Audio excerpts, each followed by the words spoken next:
Olha, gente, o tema da mensagem hoje, ela é essencial. E nós vamos ver através dela que o Senhor, Ele não deseja para si, como se pode dizer, filhos mimados, que acreditam que Ele seria um gênio da lâmpada, que no estalar de dedos resolveria todos os nossos problemas, mas que Ele deseja que nós sejamos maduros nele, maduros na fé e soldados, dispostos a vencer todas as adversidades no nome dele. E o tema da mensagem é como suportar e vencer os dias maus.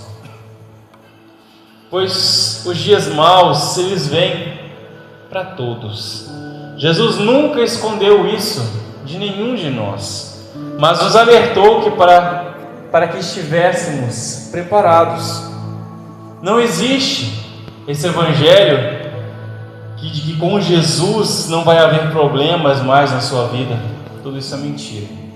Infelizmente, já ouvimos por aí muitas pregações assim, que quando vieres para Jesus, a tua vida vai ser um mar de rosas. Infelizmente, não é assim que acontece. Vamos ver aqui no livro de Efésios, capítulo 6, no versículo 10 ao 13. No demais, irmãos meus, fortalecei-vos no Senhor e na força do seu poder. Próximo. Revesti-vos de toda a armadura de Deus, para que possais estar firmes contra as astutas ciladas do diabo. Porque não temos que lutar contra a carne e contra o sangue. Dá uma pausa aqui. Então quer dizer que existe, gente, uma luta sim. Todo mundo, todo cristão sabe que não é no mundo físico, mas no mundo espiritual. Vamos ler aqui o 13. Mas sim contra os principados, contra as potestades, contra os príncipes das trevas deste século, contra as hostes espirituais da maldade nos lugares celestiais. Primeira coisa que eu percebo com essa passagem, que a Bíblia não ensina a nós fazermos uma oração para não cair numa cilada do diabo, para evitar uma cilada do diabo. O que a Bíblia diz que para vencermos tais ciladas e resistirmos os dias maus, é preciso se revestir da armadura de Deus. Só assim poderemos de fato prevalecermos na fé. Pois por mais que a pessoa esteja bem física, emocionalmente, que tenha uma família estruturada, a vida financeira equilibrada, haverá sim dias maus para todos. Que dias maus são esses? Não são necessariamente problemas de tu olhar e dizer está acontecendo algum problema na empresa, na família, no casamento, com o filho, por aí vai. Não necessariamente. Às vezes, aparentemente, tudo estará bem, mas tu vai perceber que é uma pressão sobre a tua vida, forte, de repente contra o que? A sua fé, querendo te fazer duvidar e desistir.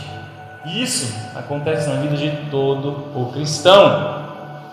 Independente de estar tudo bem na sua vida, ouça isso por favor. Se nós somos cristãos que nunca queremos desistir da nossa fé em Jesus, precisamos buscar sermos cheios do Espírito Santo. E nós aqui na Igreja do Povo de Deus martelamos sempre nessa tecla, para nos enchermos e revestirmos do Espírito Santo, porque sem Ele nada podemos fazer.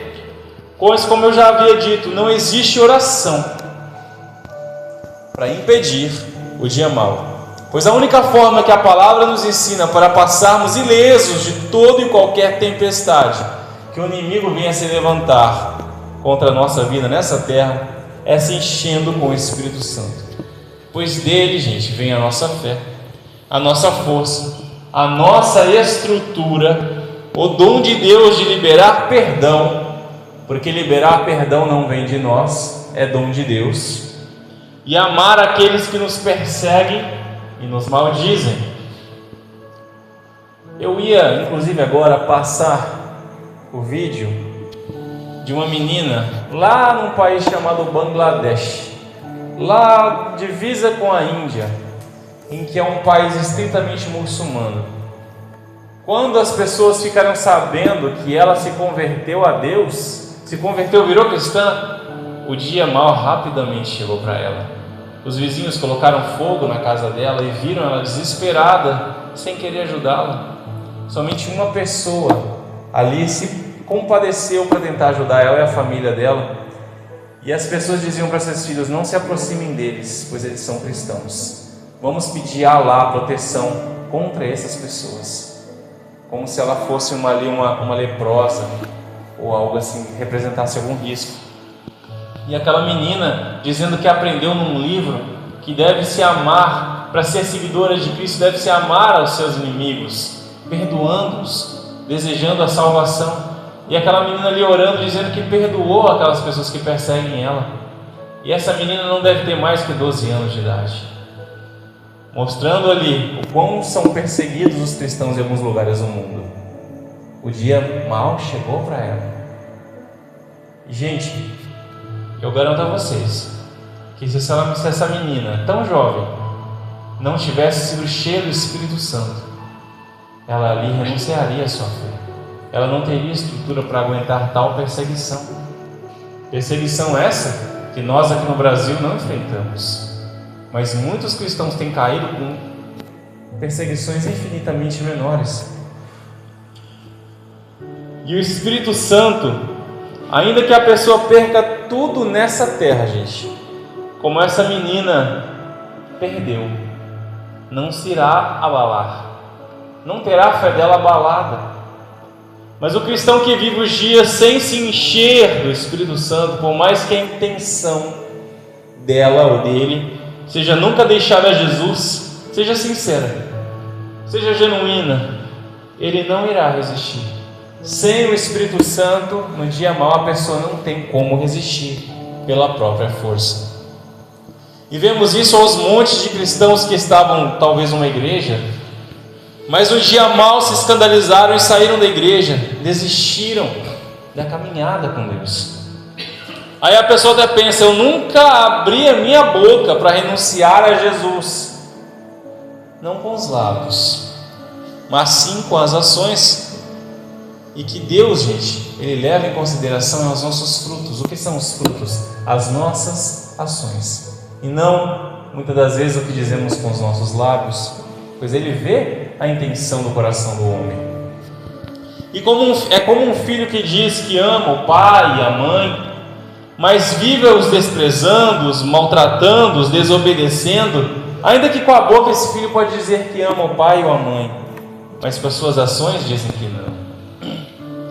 Pois são os frutos que mostram isso, gente. Nossas ações mostram para Deus muito mais o que amamos a Ele do que as nossas palavras. E o fato de virmos para a igreja é uma forma de demonstrarmos amor para Deus, com certeza. O Espírito Santo, gente, é a coluna que mantém a nossa fé erguida, o combustível que mantém a chama da nossa fé acesa. Sem Ele, a fé não se sustenta. Eu vou repetir aqui: sem o Espírito Santo, a fé de uma pessoa não se sustenta. É como as colunas de um prédio. Um prédio não pode ficar de pé sem suas colunas. E o Espírito Santo é a coluna central da nossa fé. Ele é o autor e consumador da nossa fé. Verso 6.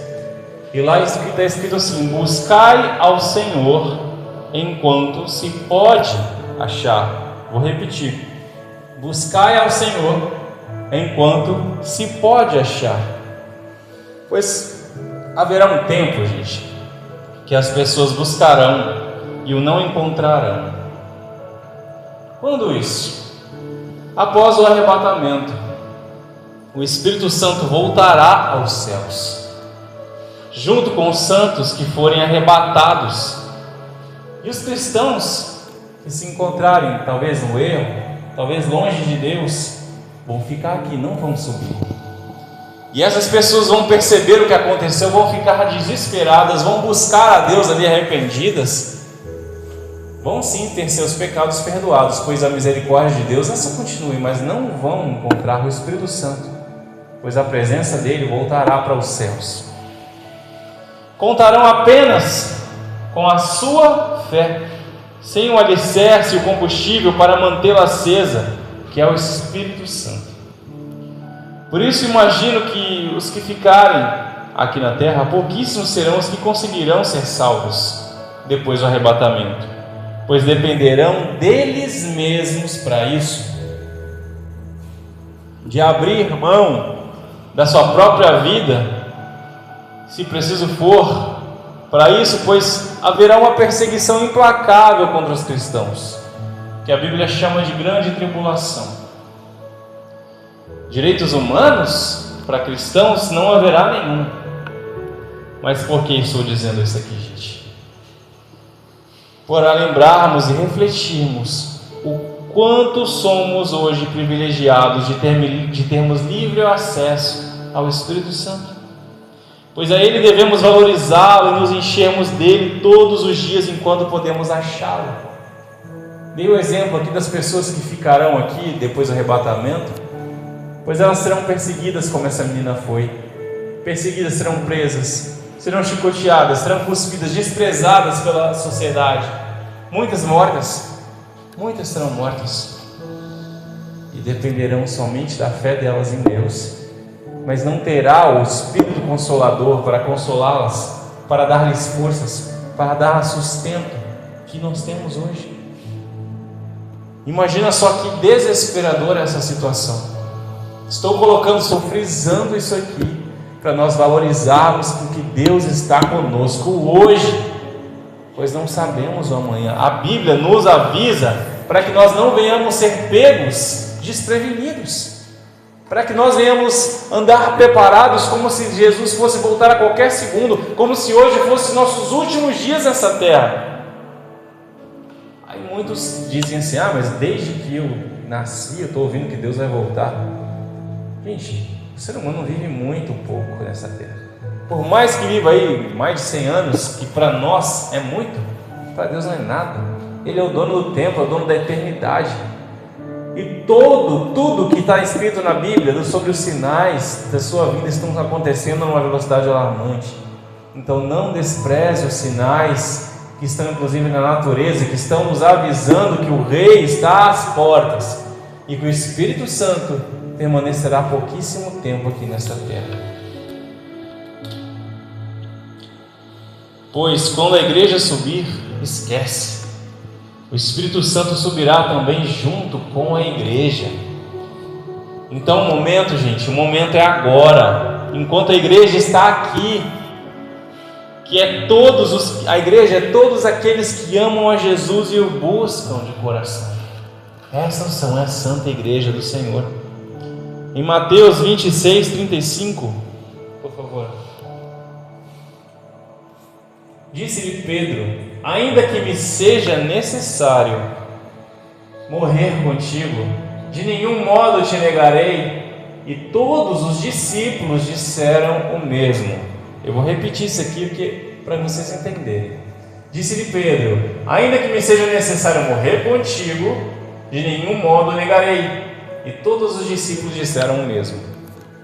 Pois aqui já estava se acercando a hora de Jesus ser preso, ser julgado e ser levado para ser crucificado.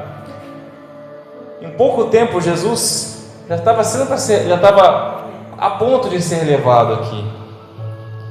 Só que o que aconteceu depois, gente? Que Jesus foi preso. Os apóstolos, perna para quem te quero. Todo mundo foi para um lado, se escondeu e deixou o nosso mestre sozinho. Mas antes eles tinham dito que é necessário, se necessário fosse, morreriam com Jesus. E eles não mentiram, gente. Eu afirmo para vocês aqui, o que eles estavam dizendo era verdade. Era um desejo genuíno, sim. Estavam sendo sinceros aqui. Pois vocês acham que Pedro gostaria de ter negado Jesus 3 vezes? Vocês acham que os discípulos que conheciam Jesus queriam deixá-lo no momento mais difícil da vida dele? Claro que não. O desejo deles era sim continuar com Jesus até o fim, mas todo mundo foi embora. Ninguém aguentou a pressão. Por que eu estou dizendo isso?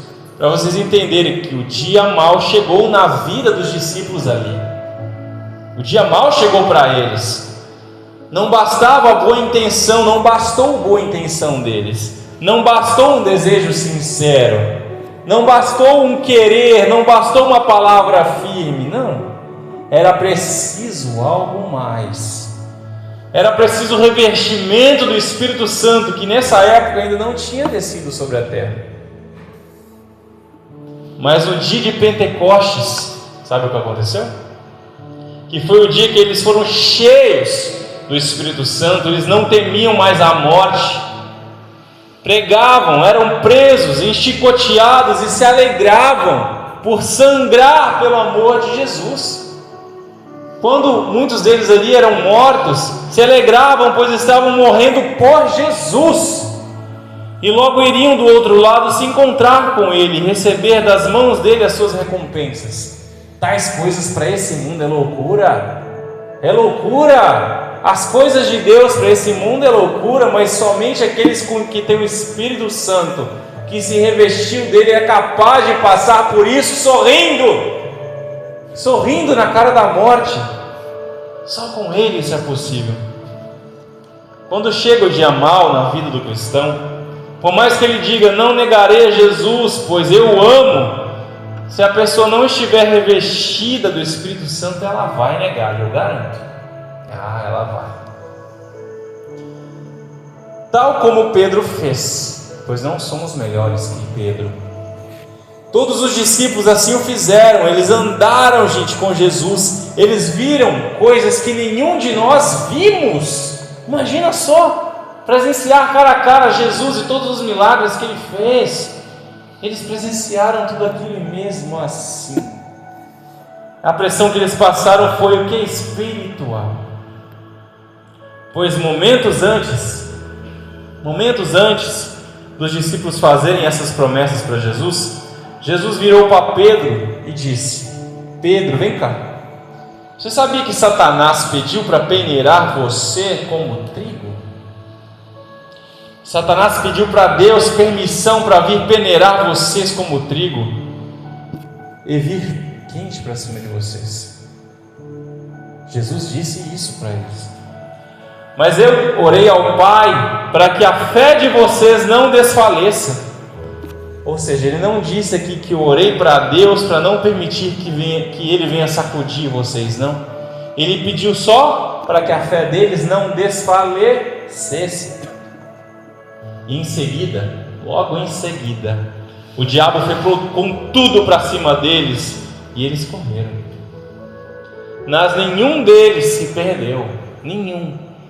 Deus usou de misericórdia e os perdoou. E ele já sabia que sem o Espírito Santo eles não teriam estrutura necessária para resistir ao dia mau.